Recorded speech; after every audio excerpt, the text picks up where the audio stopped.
review of The Gifted, the X-Men series that ran 2017 to 2019.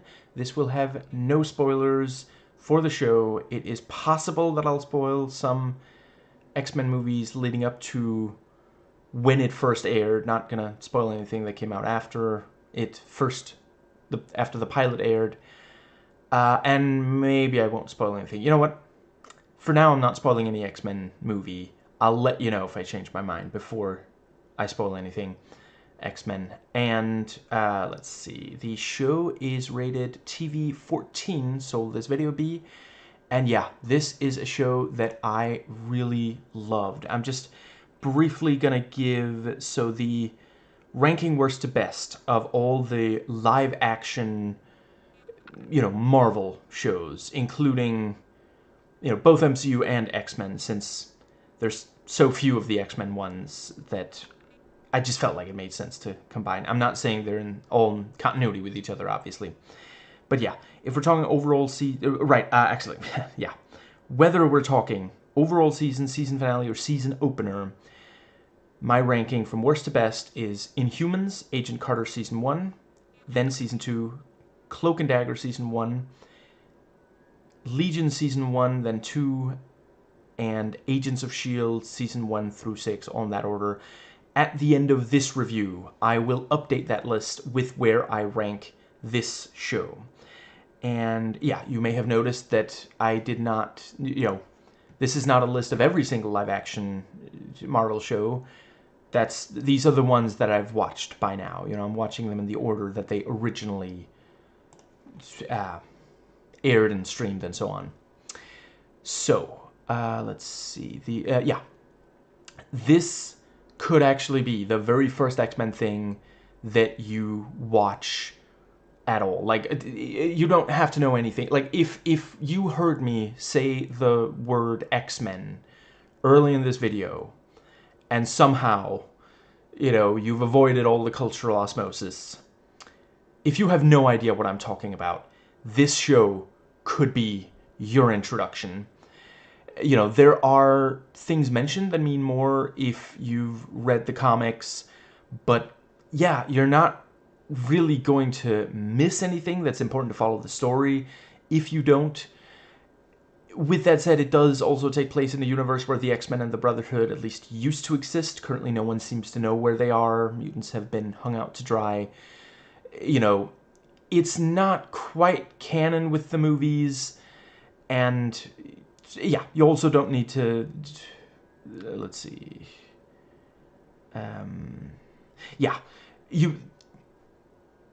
yes, I'm going to stop finishing that sentence because I would just be repeating myself. But yeah, this could absolutely be the very first thing, and yeah, I think that's great.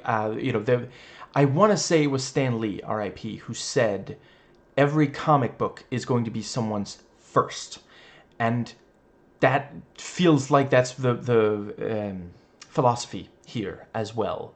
And it is also a show where you could jump in. You don't have to watch it from the very start, but you're definitely gonna, you'd be able to follow it, but the emotional impact would not be the same. But yeah, I do believe that you could have a very strong emotional impact even if this is the only X-Men thing you watch, because it does enough to draw into the world. And like with a lot of other X-Men stuff, the stuff that's in continuity, to an extent, goes together.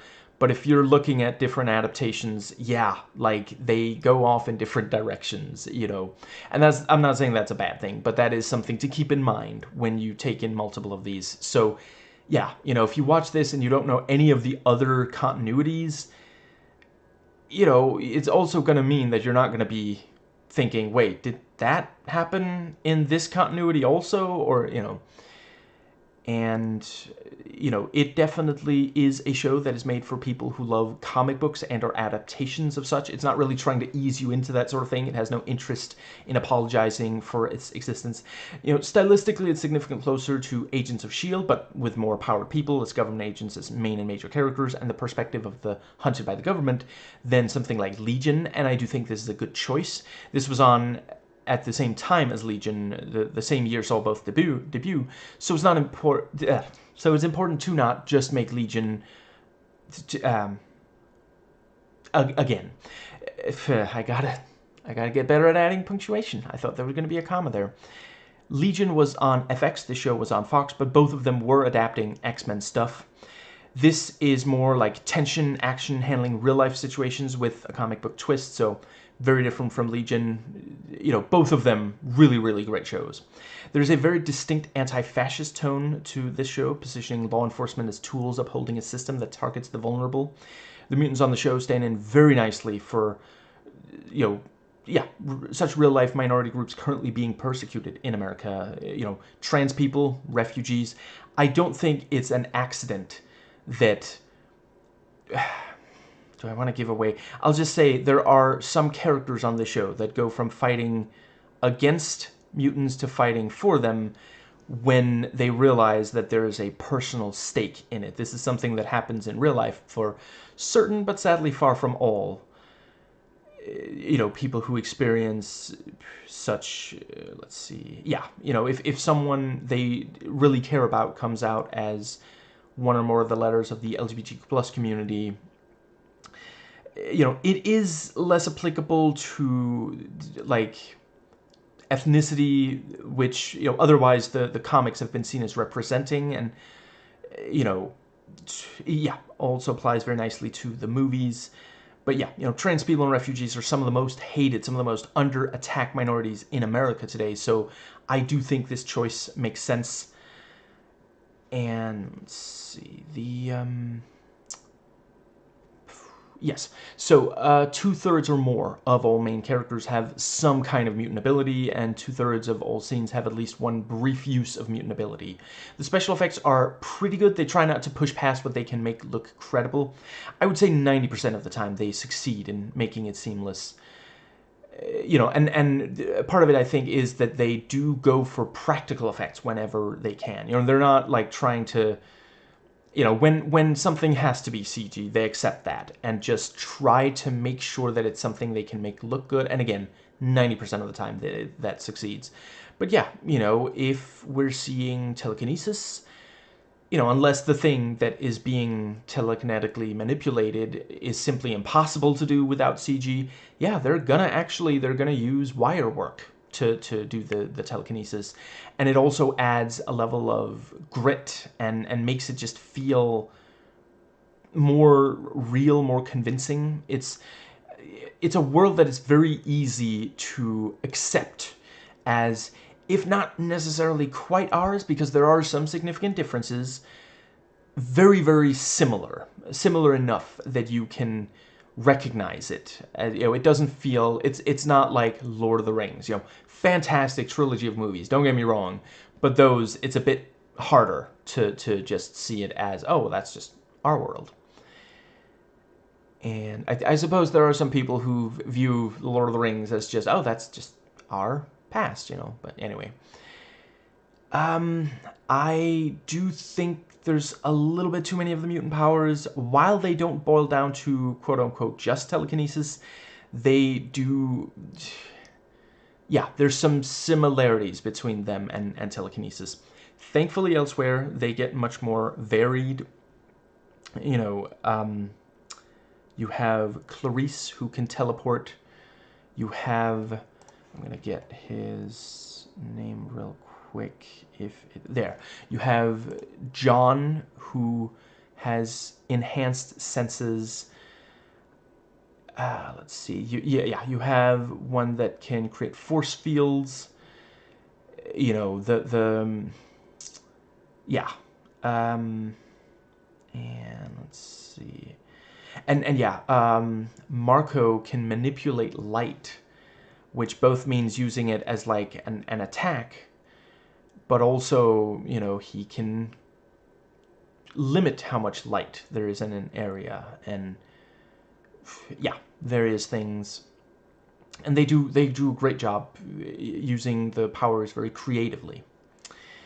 Now, let's see. Yeah, the show is immensely relevant, bringing up civil rights under attack from minorities that are hated and how that can cost them access to proper health care, leading to seriously dangerous situations. Apartheid is mentioned.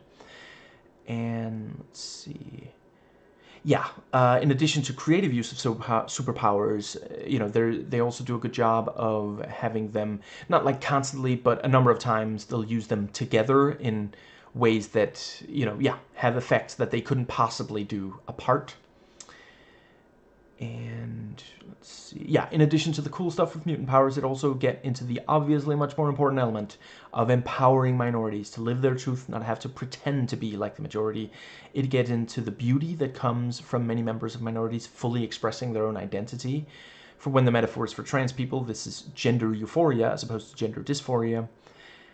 And let's see. Yeah, in an early episode, mutant civil rights is treated by one character as equivalent to gun control, considering minority identity inherently dangerous, which is of course something that you run into when your equivalent to real-life minorities have superpowers that some of them struggle to control. And that sometimes the mutants are met with the equivalent of modern-day lynch mobs. The show explores that while negative emotions can make you temporarily strong, positive emotions can allow you to control them. And this is, of course, not the first time that comes up, especially with X-Men stories, but it's still nice to see them do that. They didn't have to. An argument could be made that there's too many exchanges where characters tell one another, if you do this, it could go horribly wrong. Like, that by itself in isolation is a great way to build tension. It does happen a lot, perhaps excessively so.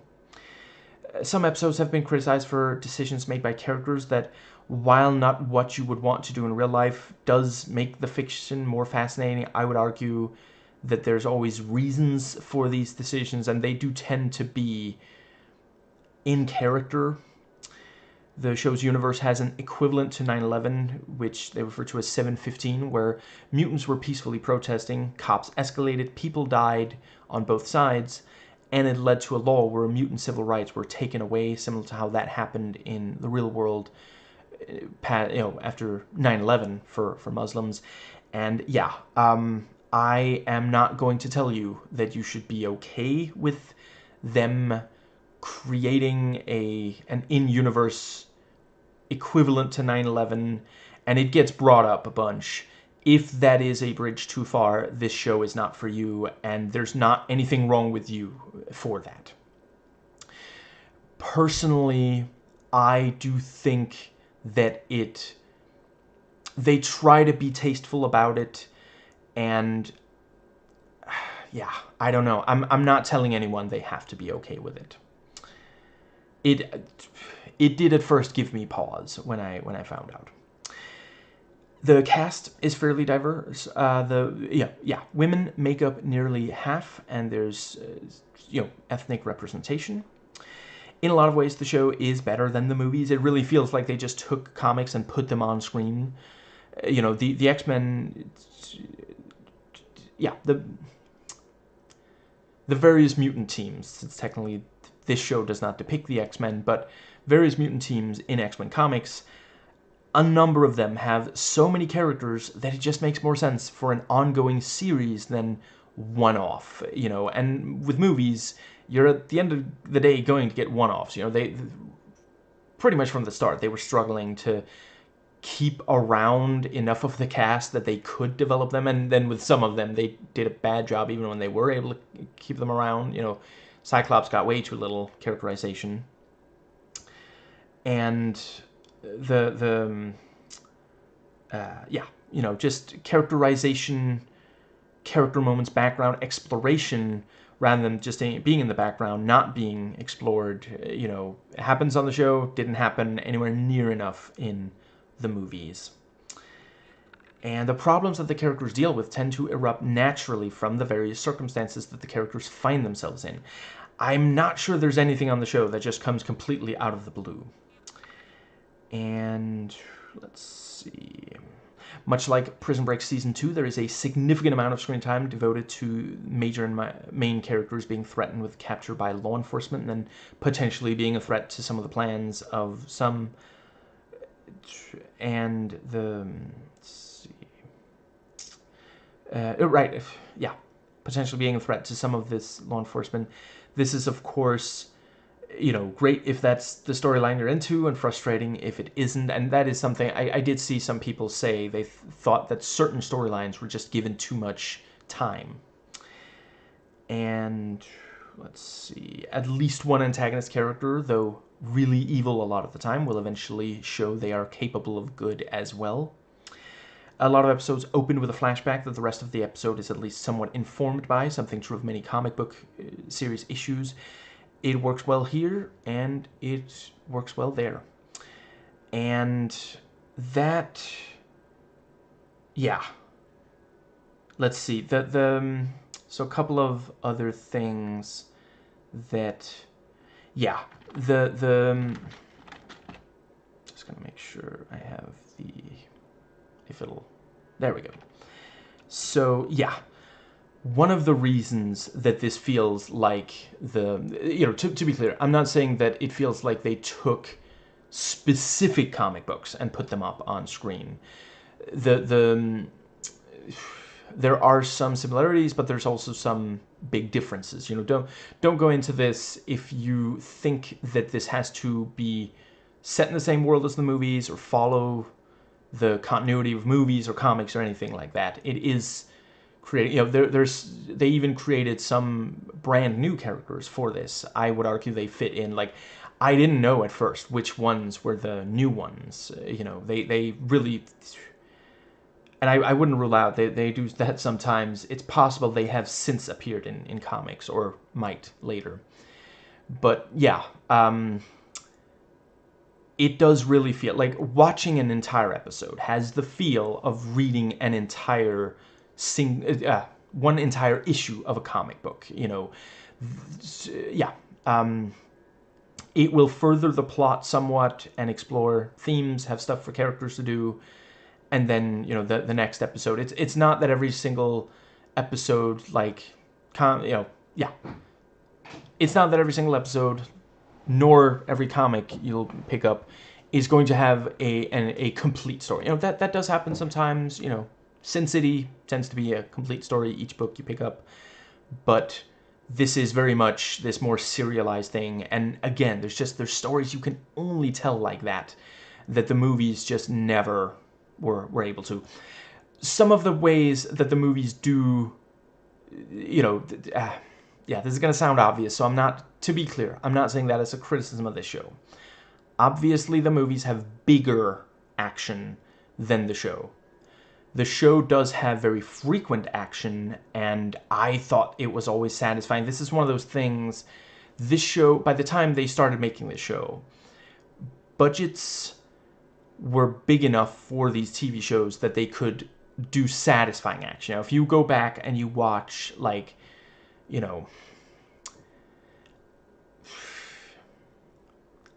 some of the shows from earlier than this, even shows technically referred to as action, some of them, it's not necessarily action, but it's more like tension and suspense. I do think a lot of the time that works for a show like Alias. I do think Alias might have been even better if it had been made, like, 10, 15 years later or something. But then I also do appreciate, if not for Alias, we might not have a show like this, or Prison Break. Shows that I think more highly of than, Honestly, it might have been around, like, when Alias was coming to a close, probably the first show where I really felt like, okay, action in action shows is now really, truly satisfying, was probably Terminator Sarah Connor Chronicles, which went on the air in 2007. So, and yeah, this is bigger than that. And part of it is perhaps also that on that show, some of the money had to go to CG, since there's certainly, there were certain things they could not do without CG, and here they could do it with practical effects, and so the budget can go to other things as well. But yeah, I'm really glad that, wait, did they try to make one? I feel like I heard that they tried to make an X-Men live action show, like, a little, was it 90s or early 2000s or something, and I think it pretty quickly, did they make a pilot and it failed or something like that? And yeah, I don't think that you could make it until much more recently. 2017 was a great year to start. It's slightly, sadly the show only got 2 seasons. I'm not 100% certain. I know they struggled with ratings in the second season. That's at least part of why it was canceled. I don't know if the Disney Fox merger was also part of it, because for years they didn't really do mutants in the MCU, and now more recently they've started. I'm really hoping. I'm not saying it's gonna emotionally devastate me if it doesn't happen, but I would like to see Disney, Marvel resurrect this. They've done it with others. Daredevil is now in the MCU, even though he used to be confined to Netflix. But let's see, I think that covers it for the aspect of the... Yeah, and to be clear, while I do think that this gets to certain aspects of the bigotry that the movies didn't, 100%, the movies also do explore the bigotry. One of the things is, this is a ground level perspective. The movies, and this is also something we've seen in the MCU more recently, because imagine what it must be like to be a civilian and just see these, ridiculous things. The movies don't really have much of a chance to slow down and focus on that, and certainly when they do, is usually a character that has a distinct personal connection to one of the major mutant characters, which works well for there. It's again, it's an issue of screen time, running time rather, but here, yeah, we see it from the perspective, if they had tried to do some of this story in one of the movies, we would probably have seen more of 715 than... I suppose I won't give away whether we eventually see it, but certainly early in this show. They mention it, and they talk about some of what happened there, but they don't show... it's not this big fight. But one could see how there is a... Yeah.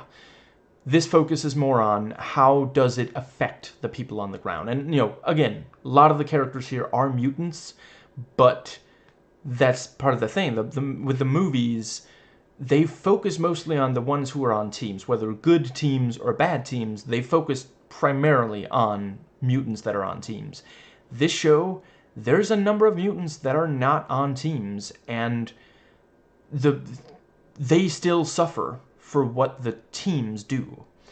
And I think it's also noteworthy that the good guy mutant team here, they're not the X-Men. There's, the leader, John, wants to, he wants to live up to the legacy of the X-Men now that they've mysteriously disappeared. They can't, they're not out there fighting to stop bad guys from hurting mutants. The mutant underground that he leads is not the X-Men. It's more like, the Underground Railroad, which again I appreciate is a touchy subject to bring up when this is, some mutants do hurt people, which is obviously a problematic, the X-Men as if you take them as a direct allegory, it's always been somewhat problematic. I love them in all media, movies, games, shows, comics. And yes, I did start with the comics. I was reading the comics before I took in any other media, for those who think that's super important. I read X-Men for 8 years, 99 to 2007. But yeah, there's always been a problematic aspect to the fact that they, and it does also, I think it's important to keep in mind when, if you read some of the very earliest comics, I've read the very first original X-Men comic. It seems like they're essentially, at least partially, more about teenagers than a minority. And for there, it does work to say, you have great potential, but you have to control it.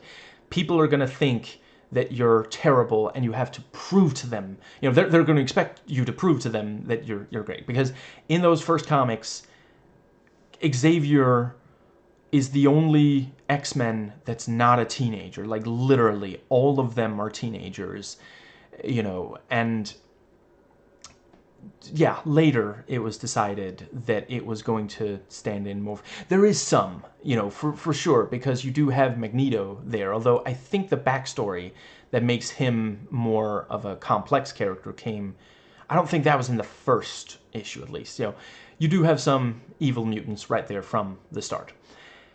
Now, one thing to note is that, you know, I mentioned that there's some ethnic diversity. I can't help but notice that while not everyone is white, there is some colorism going on because they tend to be light-skinned, you know, and I do think, considering some of the other live-action Marvel shows, that is a little bit, it stands out a little, and I hope that it's not that anyone working on this show thought that only light-skinned people deserve empathy, but I wouldn't rule out that, like, Fox was like, people aren't going to empathize with people who don't have light skin, because it's just, like, Agents of S.H.I.E.L.D., Legion, Cloak and Dagger, let's see, I guess perhaps not, maybe not Agent Carter. And now I feel like am I missing at least one of them? Inhumans. Yeah. All of these other live-action Marvel shows that were on the air at the same time or had been, you know, leading up to this airing, all of them have at least a little bit more in the way of more, like, dark-skinned, you know, in the main cast and major characters and such. I suppose not always, like, dark-skinned, but less, like, white passing. And, yeah, that, I don't love that. Some of the time, when they have a, you know, a dark-skinned character, that character doesn't play a huge role. Maybe their face is so covered in makeup that if you don't know, you can't tell that that's a dark-skinned actor, which again feels like they're trying to, you know, not scare off the racist, which is wild to me because this show could not be any more explicitly anti-fascist and anti-white supremacist if it tried. Like, they really, really make it clear that this is, you know, yeah. So it's frustrating that they made that concession, if that is what it was. Now, I think, yeah, and on at least one occasion, a dark-skinned actor is brought in and dies very shortly. Yeah, the character dies very shortly after. So, yeah, it's really disturbing that we're still doing that.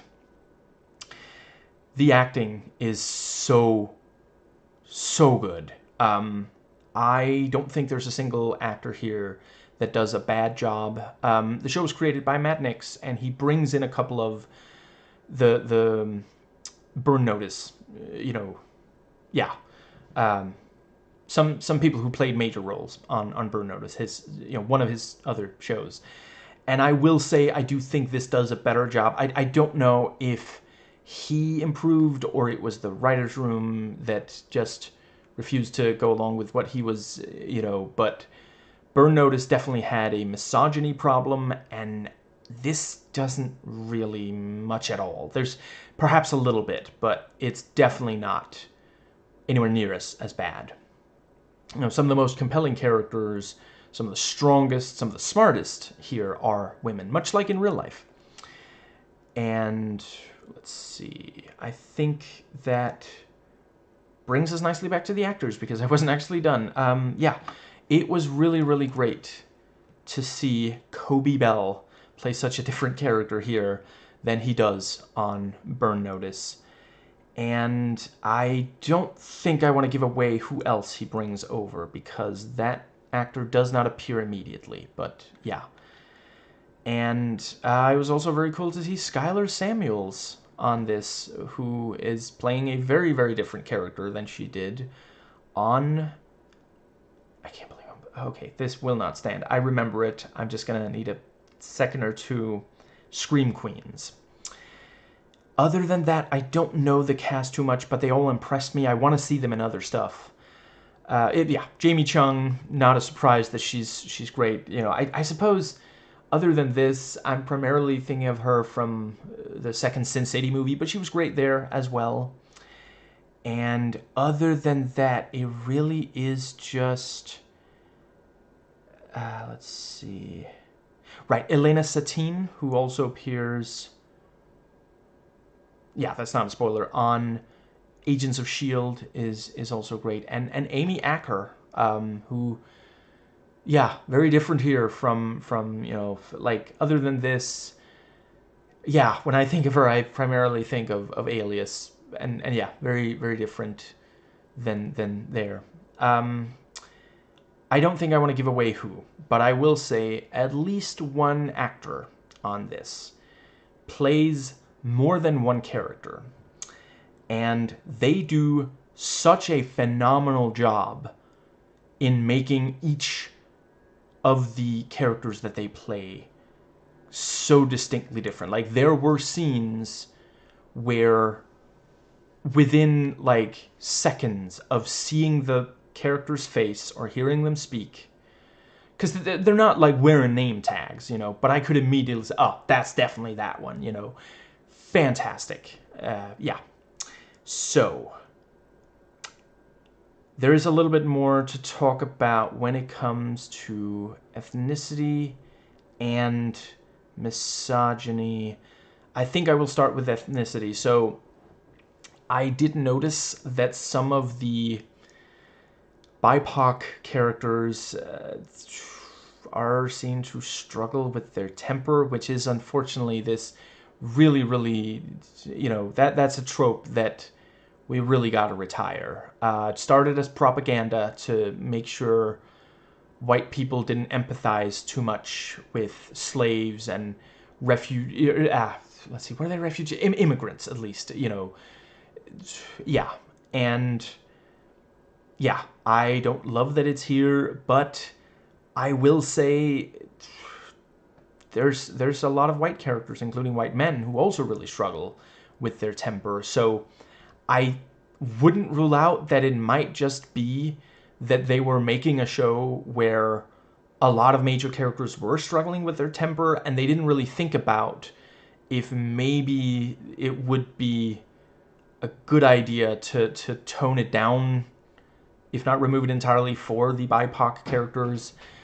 You know, it doesn't feel like a show that hates minorities. It does sometimes feel like a show that doesn't fully think through, you know. But I get it. Like, a character in conflict is inherently a more interesting character than one that is not, you know. And they do a decent job of dynamic characters. You know, there were characters that I really didn't see some of the turns they ended up making, and it never felt like they just decided to throw out that character's characterization. I think that covers that. I don't feel qualified to speak on the fact that the Native American character is like the tracker who uses, you know, who has weaponry that is of, you know, his culture. I just, you know, wanted to mention it. It is for people who know far more about that culture, because it's one of those things. I'm just going to say, I'm not saying it's one or the other, but one reading could be that it's empowering because he's not being forced to hide his culture. He's not being forced to assimilate. Another reading is that it could be seen as exploitative, especially considering that he is a mutant. So they're doing this thing of, like, having a Native American character represent a different minority as well, that a minority that doesn't exist in the real world, you know. So yeah, it's not for me to say whether it's empowering or exploitative. Maybe some of both. That is for people who know enough about the culture. and probably, yeah, especially people who themselves belong to that culture.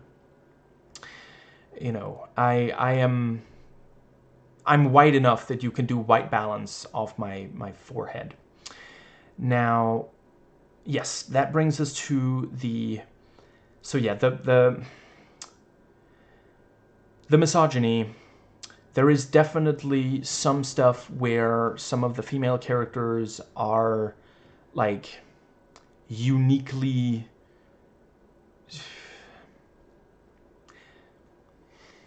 see, one of the things is they do bring in explanations for it. There is at least one female character on this show that has an actual mental illness that sometimes makes her less rational, less in control of herself and her emotions than a number of the male characters. And obviously the mental illness helps explain that, and I'm not at all saying that we can't have flawed female characters. You know, just yesterday, I finished watching and did a review of Agatha All Along, the new MCU show, and praised it for its depiction of flawed female characters. I think it is extremely important to normalize seeing women who have problems as just as deserving of humanity as, you know, supposedly perfect. You know, it's one of those things, like, misogynists don't even, like, there's no way for a woman to 100% be perfect to a misogynist. They're always going to find something. You know, she's either boring because she, all you care about is keeping the house clean and making food, or if she slips up even the tiniest little bit, he'll get mad at her, you know, not doing her duty. You know, she's either too sexual or not sexual enough. Always some issue there, but, you know, it's bigotry, brain rot. You can never satisfy a bigot. What you got to do is try to cut them out of your life if at all possible.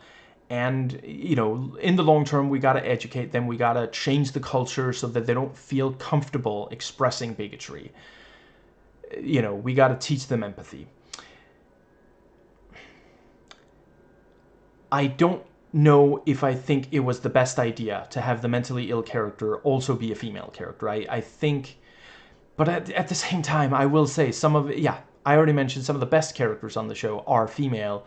And yeah, some of the more irrational ones are also male. I think the problem kind of assumes this kind of post-feminist, not post-racial, I guess possibly that could help explain the colorism. But, you know, post-feminist, some bigotry world where we're on an even playing field, and, you know, if a female character does something that she's just judged in real life more harshly for than when a male character does it, no, she's a complex character, and I wish we lived in that world, but I don't think we do. And again, it's fascinating to me that the show, like, it seems to simultaneously understand bigotry and not fully grasp it. But yeah, another aspect, and this is one of those, no, yeah, there is some misogyny to it. There are a number of shots where the camera will make sure, right, I gotta just briefly, the cinematography is fantastic. There's a number of shots that really do feel like comic panels, like not every single individual one, you know. And the editing is very, very strong as well. The action is always legible, and the show does let dramatic moments actually land. You know, not everything is about superpowers. Sometimes it's about the world that they exist in part because of superpowers, but it's people having an honest conversation. There's also a lot of emotional intelligence on display. It's a show where during action scenes, both good guys and bad will use good tactics, which I'm so glad that's a thing these days. You know, I don't think we need more movies. Like there were a bunch of action movies in the 80s where the good guys succeeded because the bad guys didn't know what they were doing.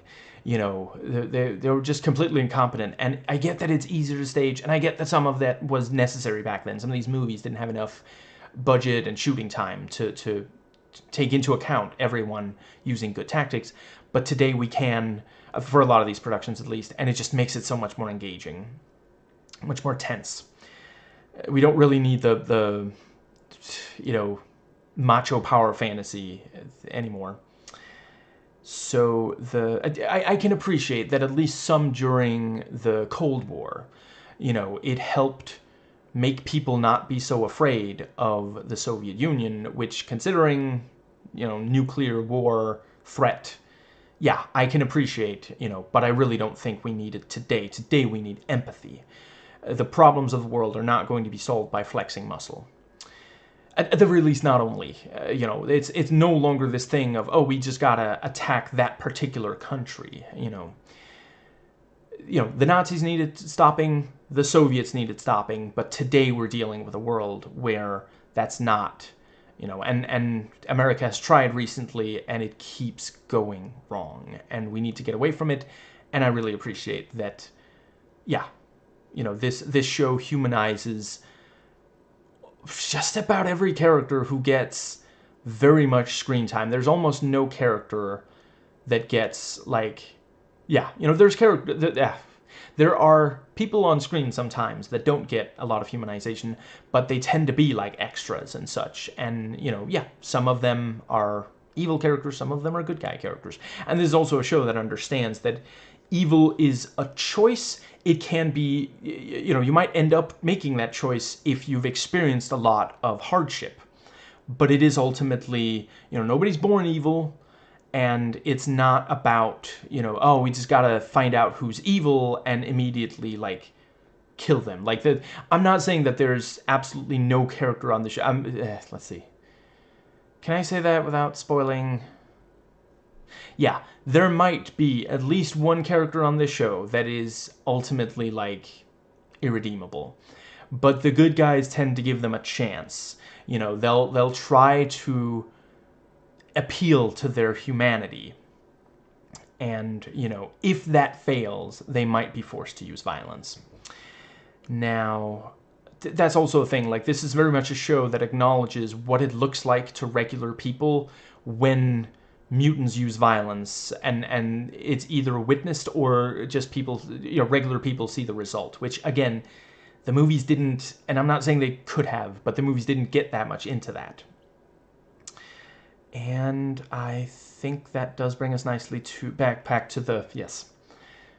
Some of the cinematography is very careful to show off the various sexualized body parts of female characters.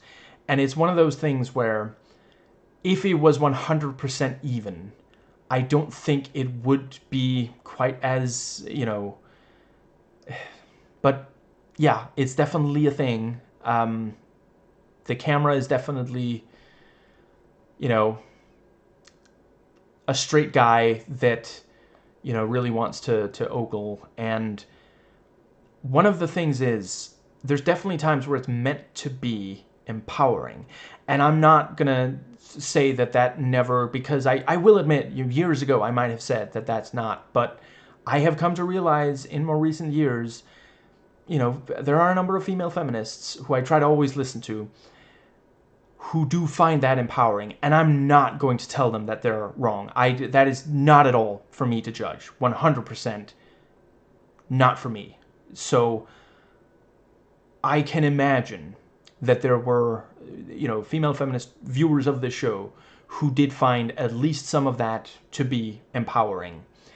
And I do also think it's notable, it's a show that allows some of the female characters to look plain and not, like, judge them for it. You know, it's not a show where every female character is constantly 100% made up to walk the catwalk. And it really doesn't contrive reasons for characters to get into their underwear constantly. You know, like, there's at least one scene where at least one character is in their underwear, but it's because it makes sense for, you know, it's a situation where they would be in their underwear, rather than just constantly making excuses.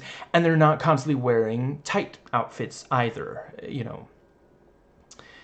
So, yeah, once again, a little bit of a mixed bag. And one thing that just has to be said. At least one of the female characters that the camera sometimes ogles is still a teenager. Like, she's still in high school. You know, the actress... hold on, I'll double check. I'm pretty sure, but I'll double check. Okay. I don't know why IMDb is not telling me. I'm just gonna look. I'm thinking Wikipedia might have them. Yes.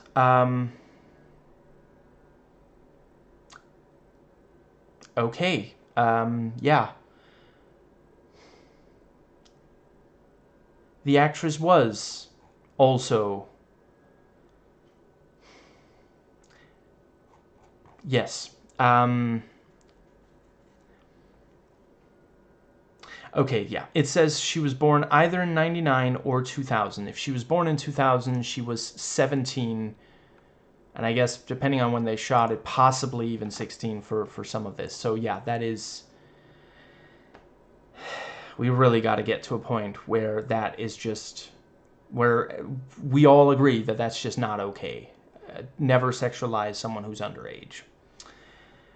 But most of the characters and actresses who are ever sexualized, you know, again, it's often when they're trying to look badass, you know. So it is this thing, you know, it's not when they're like in a vulnerable state. That's, you know, it's really messed up if you have a character that's like been, you know, maybe she's like a hostage and the camera is like sexually objectifying her, you know. That's really messed up. But when she is trying to look badass, you know, and some of these, like, it's the characters themselves putting on, like, if they're putting on, like, tight pants, for example, and it's clear that it's not out of character. It's because they're trying to make an impression. They're trying to look badass, you know. So there is definitely that element of it going on. I think that is everything. Yeah, I actually, yes, just briefly, I think they do a really great job with the seasons of, like... Oh, right, yes.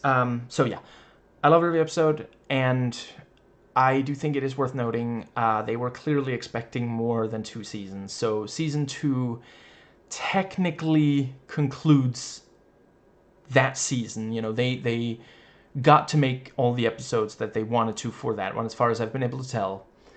But it does feature a tease for a 3rd season they were hoping to get, and that is, of course, you know, that it's one of the risks you run when you start a show. Like, it's like with Prison Break and Alias, you know, if your show is predicated on the notion that in order for the good guys to succeed, they have to accomplish something, and we're not going to let them accomplish that thing in the 1st season. You know, obviously they're not going to win the battle for civil rights in this short amount of time. You know, so yeah, there's yeah, battles are fought. I'm not going to give away who exactly wins and how much they win, but yeah, you know, with only 2 seasons, there's 29 episodes. You know, yeah, they don't fully succeed, and it works really well. You know, Prison Break is one of my favorite TV shows of all time. It works extremely well when you do get enough seasons, and, you know, with the first 4 seasons, you know, the 5th season is also excellent, but they expected the 4th season to be the last, so they made sure that it concluded everything. And I can imagine this might have done the same if it had got, you know, every episode of season 1 has an X, a capital X somewhere in the title. Every episode in season 2 has a capital M, you know. So yeah, clearly they were working their way towards writing X-Men. That makes more sense. I can imagine 4 seasons would have been the whole thing, you know, and yeah, I appreciate it, because I do think that, you know, some of the shows that make, you know, where they make they do an entire season, and then that season like there's room for future stories, but they do also conclude the story. I think there's a lot of strength to that. I'm glad that that's what, you know, a lot of the shows I'm seeing these days do that, you know, in the last maybe 5 to 7 years overall, you know, a lot of them do that. But yeah, it does also mean that you can't completely tell quite the same ongoing story. And yeah, it's frustrating, but I get why they made the decision, and I do think ultimately I am very happy that we got 2 seasons and then it ends on, you know, it's not like the biggest cliffhanger in the world. The season 2 finale is the finale for season 2. They don't leave anything hanging as that specific thing, you know. But yeah, if it is something that might bother you, then, you know, yeah, be aware of that. And the what's the other thing that I wanted to say about the yes, right. They do a really great job telling. You know, it's one of those things. Not every writer's room can handle, you know, like quite this many episodes. They'll end up doing filler or not knowing what to do with certain story arcs, you know, and yeah, I do think that they did a really amazing job here. I already mentioned nothing comes out of the blue. I would also say I felt they resolved everything. You know, the end of season 1 resolves all the stuff that it really needs to from season 1. It suggests a season 2, and, you know, season 2, pretty much the same thing. And yeah, I do think they did a really, really great job there. I also didn't feel like any character was just 100% forgotten. Like, there's one character where I didn't love what they ended up doing with that character, but I wouldn't really say that the character was forgotten as such. And yeah, I appreciate, you know, not everybody loves how kind of both sides see this. I already mentioned that there's major main characters on the show that used to hate mutants and now they do care about them. Yeah, you know, I think it was one of those things of, like, you know, when this show first aired, Trump was in office.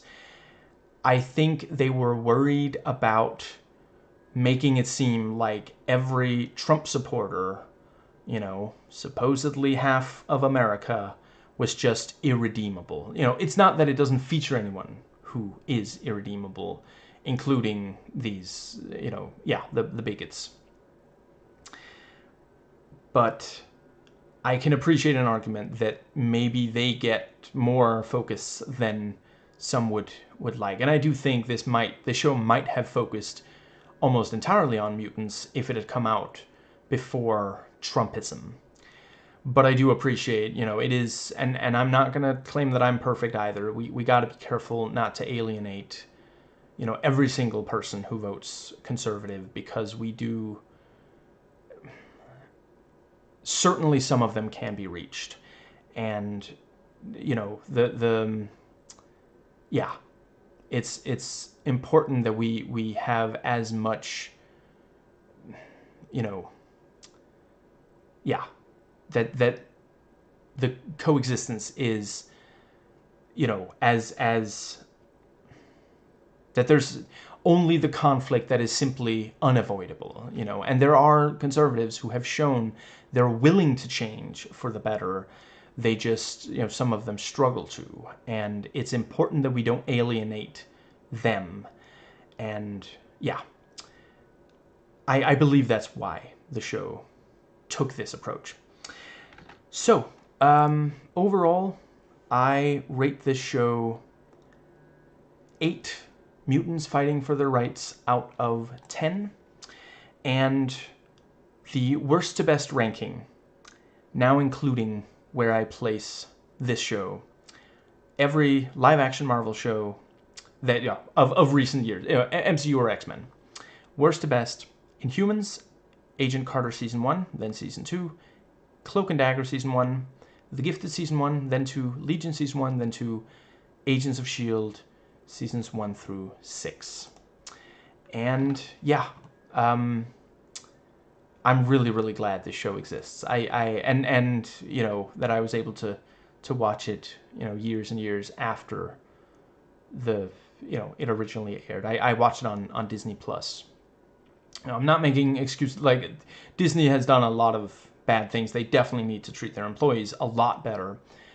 But I do really appreciate having these, you know, yeah, having all of this Marvel content in one place. It, you know, appeals to the perfectionist in me that likes to have everything neat and tidy. It doesn't make up for, you know, I would, if they have to kill Disney Plus in order to treat their employees better, you know, 100%. I'll, you know, that's, yeah. You know, that is a false dichotomy. I don't think that's at all necessary, but yeah. Just to make it clear. Yes, so, right, for those following along, since I'm doing, you know, every one of these live-action Marvel shows, you know, at least the recent ones, yeah, I am going to start doing Cloak and Dagger Season 2. I am not sure it's going to be tomorrow. I'm going to try to make it the day after tomorrow, though. And, you know, yeah, gonna do individual thoughts episodes on all episodes of Season 2, and then a spoiler for review. And I just realized I did not actually say, in case you are unaware, if you would like to watch me talk spoilers about the show, there's a link in the description box. I split it up into one video per episode. So, you know, and none of them spoil anything from upcoming episodes. So it is safe to, yeah, safe to I'm not going to go off on a rant. I just personally think that's the preferable way to do that. It bugs me when there's a show. I get, you know, oh, it's several years old. Yeah, but you should warn if you're going to spoil something from later in the show. Anyway, yes. So more Marvel TV content coming. Same Marvel channel. Different Marvel time. Catch you later.